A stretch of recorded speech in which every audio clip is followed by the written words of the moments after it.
September 11 வியாழக்கிழமை. அக்னிமயமான குதிரைகள்.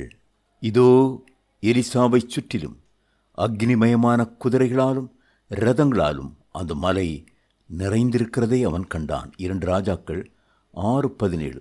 கர்த்தர் தம்முடைய ஜனங்களை பாதுகாப்பதானாலும் சரி, அல்லது தம்முடைய ஜனங்களுக்காக போராடி யுத்தம் செய்வதானாலும் சரி, அவர் உபயோகிக்கிற வழிகள் ஆச்சரியமும் அதிசயமும் ஆனவை.